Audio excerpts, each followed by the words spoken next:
Explain the function of the soldering tool. Soldering iron stand. Soldering iron sponge. Solder iron stand and fireproof sponge.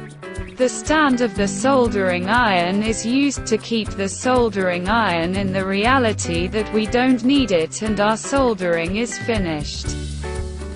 There is a fireproof sponge inside the chamber, which is used to clean the tip of the soldering iron. To support me, subscribe to my channel. Like my videos. Press the bell button for notifications. Subscribe to my channel for new videos. Share my videos. Write me a comment. Thank you.